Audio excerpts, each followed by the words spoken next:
मौत का तांडव खेल रहे थे।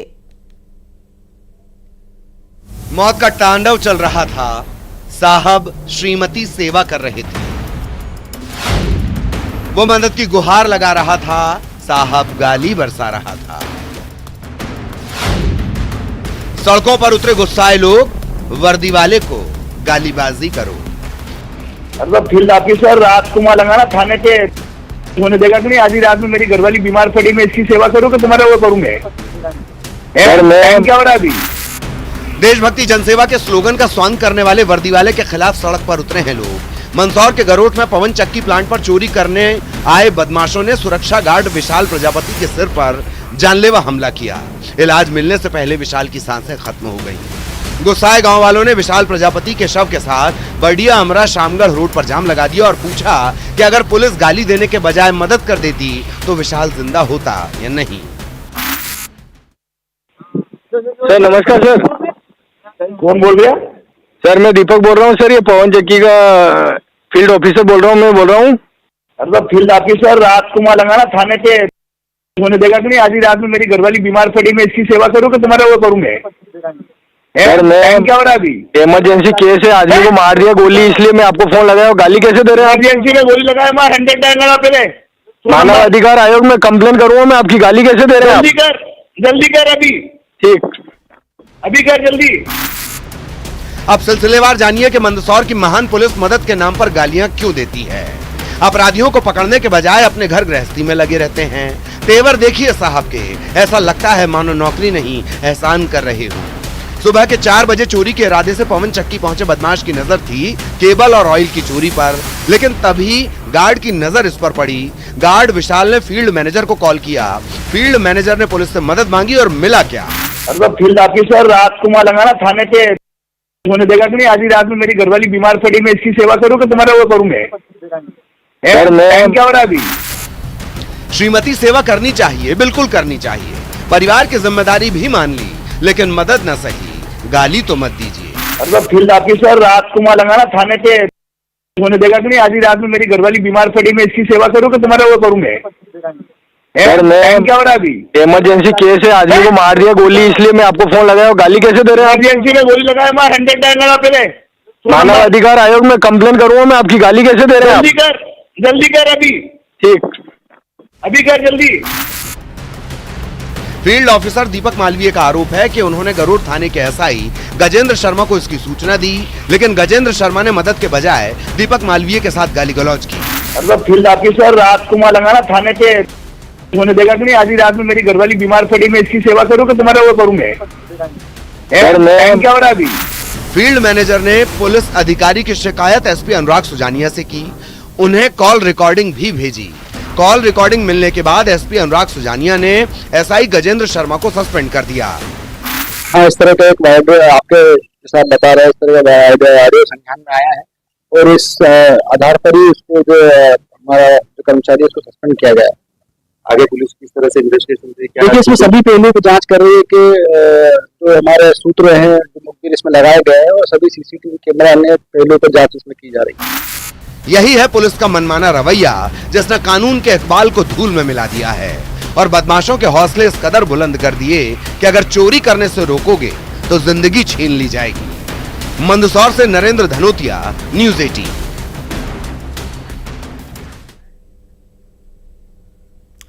ग्वालियर की एक महिला डॉक्टर कैसे हुई हाउस अरेस्ट, कैसे मुल्क से बाहर और मुल्क के भीतर बैठे जालसाजों ने लगा दिया लाखों का चूना। आखिर क्या जाल बुना था ठगों ने, इस रिपोर्ट में आपको दिखाते हैं।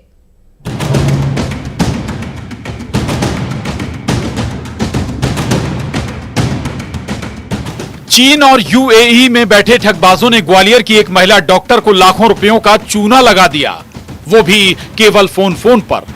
लेकिन इस ठगबाजी में भोपाल के जालसाज भी शामिल थे। गैंग ने ग्वालियर की डॉक्टर सुजाता बापट को डिजिटल गिरफ्तारी का डर दिखाकर 38 लाख रुपए 2 खातों में ट्रांसफर करा लिए।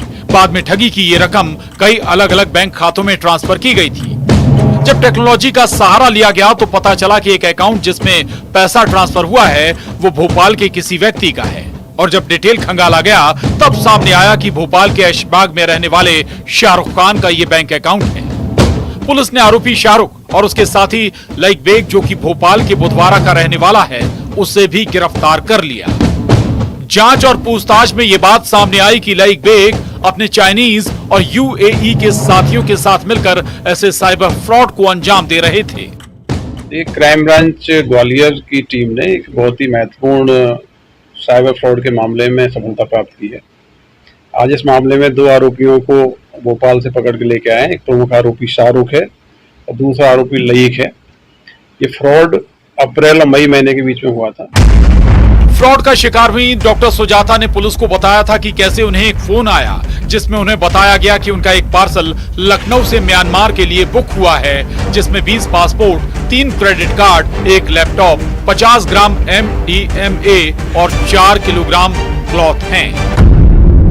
बुकिंग एड्रेस बताया गया लखनऊ का A16 ओमनगर रोड, पवनपुरी, आलमबाग, और पार्सल भेजने वाली जगह बताई गई John David house number 207, city Dagon, state Yangon, Myanmar. जब डॉक्टर सुजाता ने खुद को ग्वालियर का होना बताया, तब जालसाजों ने नया खेल खेला और लखनऊ पुलिस बताकर फर्जी पुलिस से बात कराई। इसके बाद इसमें फर्जी CBI की भी एंट्री हो गई। अब तक डॉक्टर सुजाता समझ ही नहीं पाई कि वो जालसाजों के जाल में फंस चुकी हैं। CBI ने डॉक्टर के अरेस्ट और संपत्ति सीज के ऑर्डर का हवाला भी दे दिया। CBI अफसर ने डॉक्टर सुजाता पर ह्यूमन ट्रैफिकिंग में शामिल होने के आरोप भी लगाए। अभी तक ये सारी बातचीत टेलीग्राम के जरिए हो रही थी, जिसमें बातचीत करने वाले पुलिस अफसर की पोशाक में नजर आए और दफ्तर भी कुछ वैसा ही।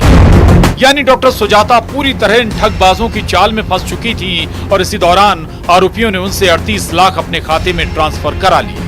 CBI का और एनफोर्समेंट डायरेक्टरेट का भय दिखा के एक तरीके से उसको डिजिटली अरेस्ट किया गया और उनको कंपेल किया गया कि अपने खाते के जो अकाउंट हैं उनको डिस्क्लोज करें। महिला बहुत डर चुकी थी और उस डर के कारण उसने इस घटना को किसी को नहीं बताया। ये पूरा घटनाक्रम अप्रैल और मई महीने तक चलता रहा और उस भय में आके पीड़िता ने अपने 38 लाख का जो उसका बैंक डिपॉजिट था उसको जो साइबर फ्रॉड के आरोपी थे उनके अकाउंट में ट्रांसफर कर दिया। और जब तक डॉक्टर सुजाता कुछ समझ पाती, बहुत देर हो चुकी थी। आखिरकार पीड़ित ने पुलिस से शिकायत की और जब जांच आगे बढ़ी तो कड़ियां खुलना शुरू हो गई। हालांकि पुलिस का कहना है कि अपनी कार्रवाई में पुलिस ऐसे तरीके नहीं अपनाती, लेकिन लोगों को ठगी से बचने के लिए सतर्क तो रहना ही होगा। ग्वालियर से सुशील कौशिक, न्यूज़ 18। बात बस जरा सी थी। कोई आम इंसान होता तो उसे भूल भी जाता, लेकिन वो तो गुंडे हैं। मारपीट करना उनके लिए मामूली बात है और पुलिस का खौफ तो जैसे उन्हें है ही नहीं। भिंड में यही नजारा आया।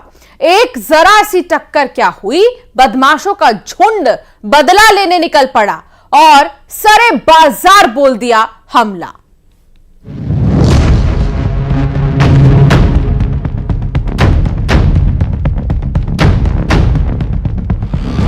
मामूली बात पर बदमाशों का तांडव, सरे बाजार बदमाशों का आतंक लाइव। गाड़ी टकराने की बात पर की पिटाई।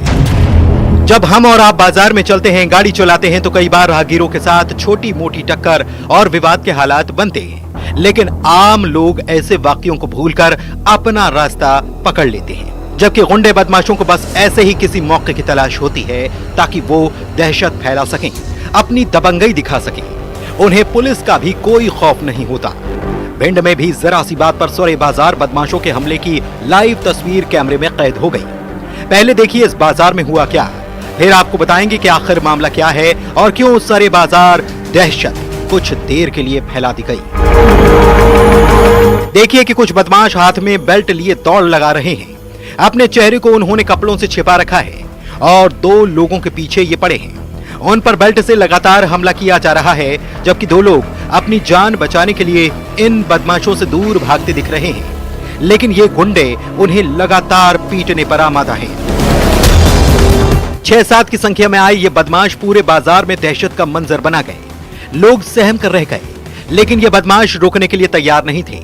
जैसे तैसे बदमाशों से बचने के लिए दोनों युवक एक दुकान में घुसे और अपनी जान बचाई। बाद में मामला पुलिस के पास जब पहुंचा तो पता चला कि 3 दिन पहले फरियादी के भाई से बदमाशों की गाड़ी टकराई और विवाद हुआ और उसी का बदला लेने के लिए ये हमला किया गया। अभिषेक शर्मा द्वारा थाना पर उपस्थित आके बताया गया कि 6-7 लोगों ने उसके संग मारपीट की गई है, जिन्होंने अपने चेहरे कपड़ों से बांध रखे थे। पुस्तक बाजार की यह घटना थी, जिसमें एक लड़के की शिनाख्त भी कर ली गई है, सूर्या राजावत, जो लालौरी थाना उमरी का रहने वाला है। अन्य उसके साथ 4-5 लड़के थे, जिन पर प्रकरण पंजीबद्ध कर लिया गया है। आरोपियों की तलाश सघनता से की जा रही है। दौरान विवेचना यह बात सामने आई, 3 दिन पूर्व अभिषेक के बड़े भाई और सूर्या का एक्सीडेंट आमने सामने मोटरसाइकिलों से हो गया था। उसी रंजिश को लेकर इसके द्वारा मारपीट की गई है। पुलिस का कहना है कि पुस्तक बाजार में हुई घटना का वीडियो सोशल मीडिया पर वायरल होने के बाद फरियादी ने कोतवाली थाने पहुंचकर मामला दर्ज कराया, लेकिन जब तक आरोपी फरार हो गए थे। हालांकि थाना प्रभारी कोतवाली और साइबर पुलिस आरोपियों की धरपकड़ में जुटी है। जल्द ही आरोपियों की गिरफ्तारी करने की बात कही जा रही है। पुलिस ने बदमाशों को अन्य स्थानों में रिकॉर्ड भी चेक कराया तो पता चला कि आरोपियों के खिलाफ पहले भी मामला दर्ज है। गिरफ्तारियों के लिए घर पर दबिश दी जा रही है, जो अभी घरों से फरार है। एक 25-27 का अपराध पंजीबद्ध है पूर्व में, और आरोपी घर पे नहीं रहता। ये इंदौर में पढ़ाई करना परिजनों ने बताया है, लेकिन जब छानबीन की गई है तो वो आवारा तत्वों के साथ भिंड में ही निवासरत पाया गया है। इस मामले में पुलिस ने सूर्या राजावत और उसके साथियों को आरोपी बनाया है। चौंकाने वाला खुलासा यह भी कि सूर्या के घर वाले ये बता रहे हैं कि वो इंदौर में रहकर पढ़ाई कर रहा है, जबकि छानबीन करने पर पुलिस को पता चला कि वो आवारा बदमाशों के साथ भिंड में ही मौजूद है। अब देखना होगा कि कानून के लंबे हाथ इन बदमाशों तक कब तक पहुंचेंगे और कब इनकी दहशत खत्म होगी। रवि रमन त्रिपाठी, न्यूज़ 18 भिंड। आगरा में एक पंचायत के दौरान हंगामा हो गया। एक लड़के पर नाबालिग लड़की को भगाने और रेप का आरोप लगा था, जिसके बाद पंचों ने उसे जूते मारने की सजा सुनाई। देखिए रिपोर्ट।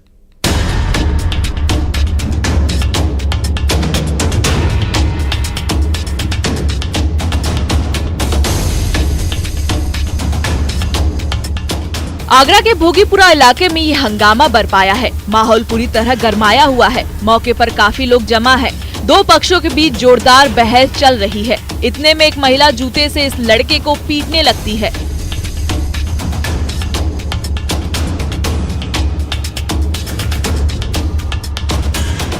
भीड़ के बीच पहले लड़के के कंधे पर वार करती है और फिर उसके सिर और चेहरे पर जूता मारने लगती है। महिला इतने गुस्से में होती है कि वो जूते मारने के बाद थप्पड़ भी मारती है। बाद में लड़का वहां से उठता है और अपने घर में घुस जाता है। लड़के की पिटाई इसलिए की गई क्योंकि आरोप है कि वो बगल में रहने वाली नाबालिग लड़की को अपने साथ भगा कर ले गया था। जैसे ही इस बात की खबर लड़की के घर वाले को लगी, उन्होंने गांव में बवाल खड़ा कर दिया। लड़के के घर वालों के साथ ठन गई।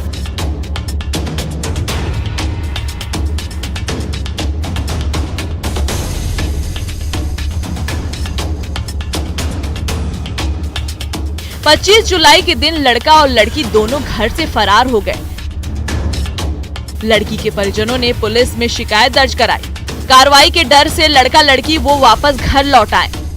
दोनों के लौट आने पर नाबालिग लड़की के परिजनों ने केस वापस ले लिया था, लेकिन मामला शांत होने का नाम ही नहीं ले रहा था। गांव में पंचायत बैठी, दोनों पक्षों के बीच बातचीत सुनी गई। इस दौरान आरोपी लड़के पर लड़की को बहला फुसला कर भगा ले जाने और नशीली पदार्थ खिलाकर उसके साथ रेप करने का भी आरोप लगाया गया।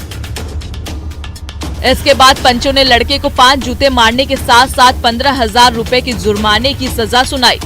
उसके बाद भरी पंचायत में लड़के को जूते मारे गए।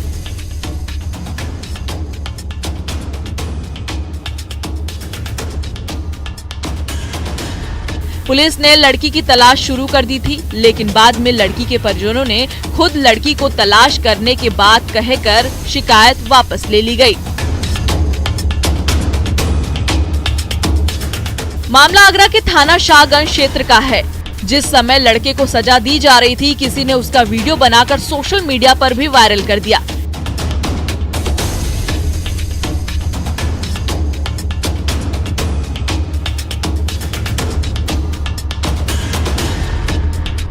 वीडियो वायरल होने के बाद पुलिस जांच में जुटी है। शिकायत मिलने पर कार्रवाई की बात कह रही है। आगरा से न्यूज 18 के लिए कामिर कुरैशी की रिपोर्ट।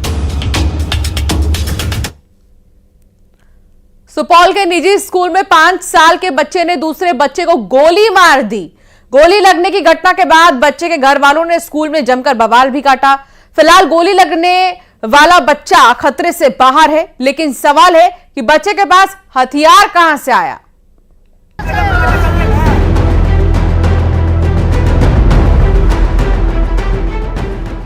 ये भीड़ उस गोली के चलने के बाद जुटी है जिसे महज 5 साल के बच्चे ने चलाई थी।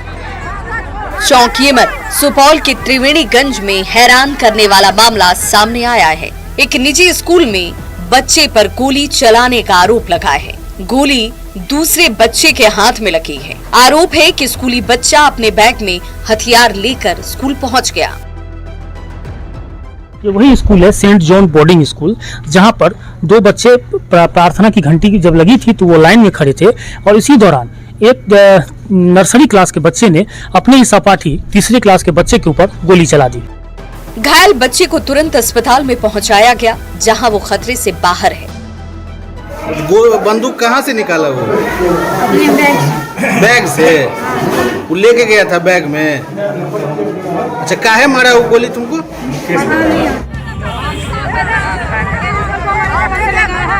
घटना के बाद घायल बच्चे के घर वालों ने जमकर बवाल काटा।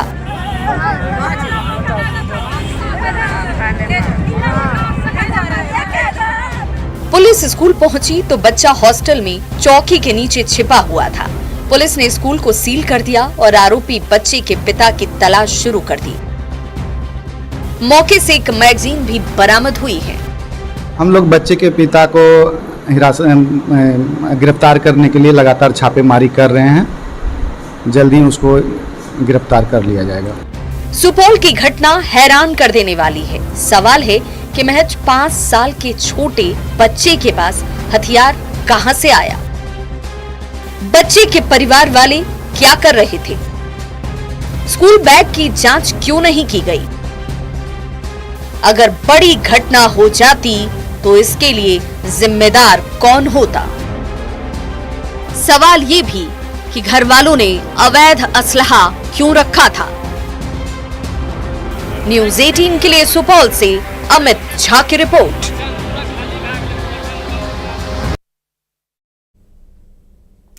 आपको सीधे लिए चलते हैं चित्रकूट, जहां मुख्यमंत्री डॉक्टर मोहन यादव मौजूद हैं। तस्वीरों में आप देख सकते हैं सीएम मोहन यादव चित्रकूट में मौजूद हैं इस वक्त और खास मिशन जो है उसके तहत लाडली बहनों को, लाडली बहना हितग्राहियों का आभार उपहार देने के लिए पहुंचे हैं।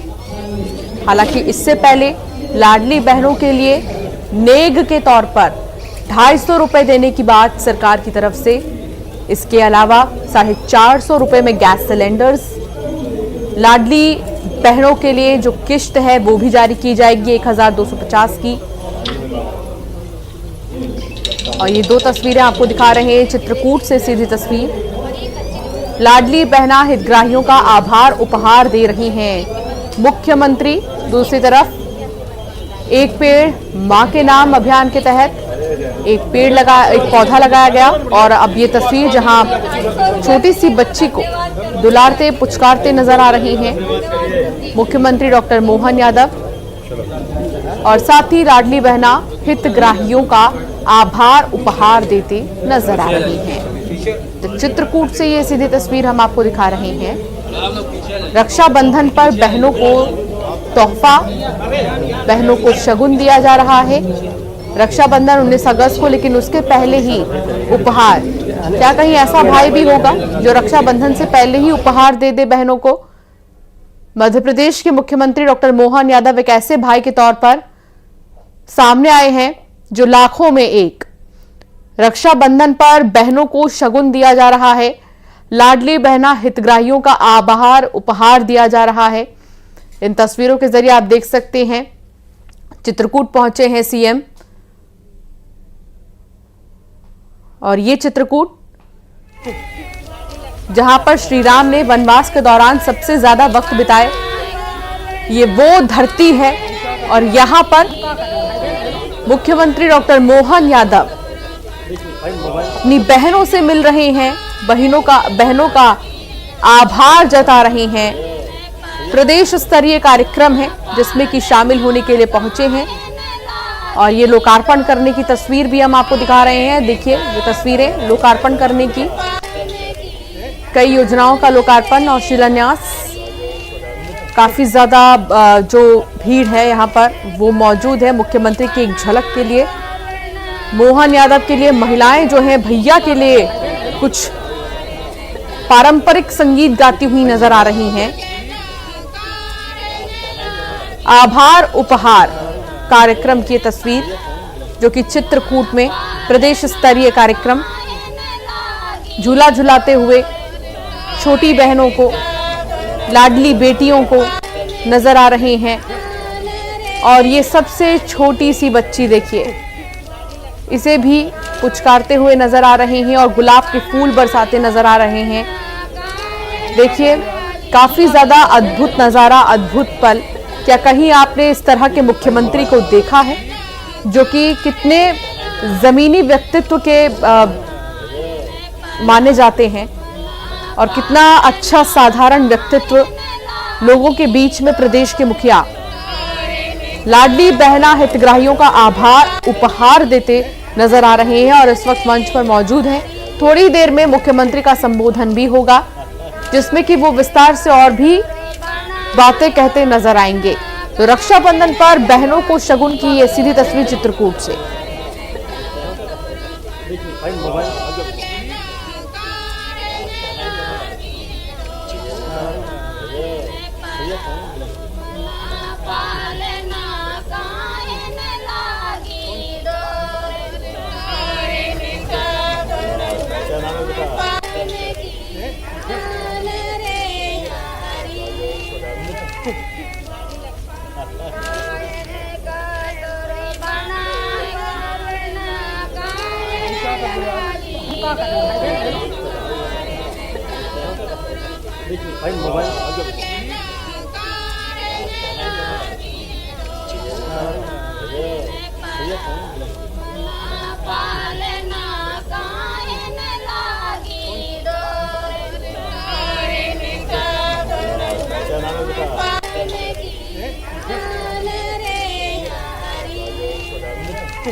तो किसी भी शुभ कार्य के शुरू होने के पहले दीप प्रज्वलन काफी अहम परंपरा है और उस परंपरा को निभाते हुए भी मुख्यमंत्री की तस्वीर आप देख रहे हैं। आज लाडली बहना हितग्राहियों का आभार उपहार है और ये प्रदेश स्तरीय कार्यक्रम जिसमें कि अब दीप प्रज्वलन के साथ पूरे कार्यक्रम की शुरुआत की जाएगी, फिर विस्तार से जानकारी साझा की जाएगी।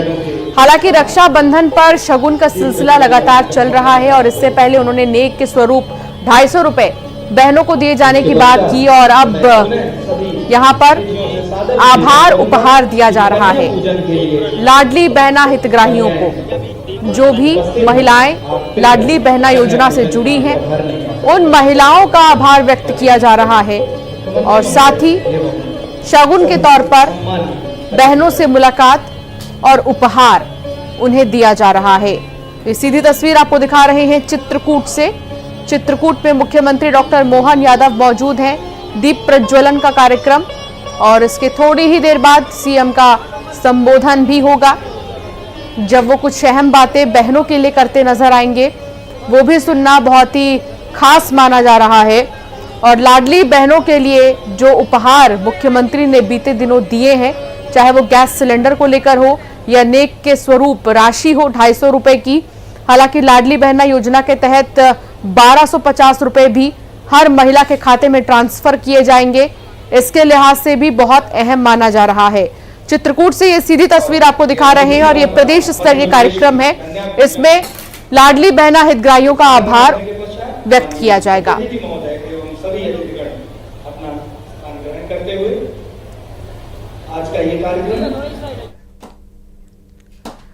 और यहाँ रुकेंगे एक छोटे से ब्रेक के लिए, जल्द हाजिर होंगे।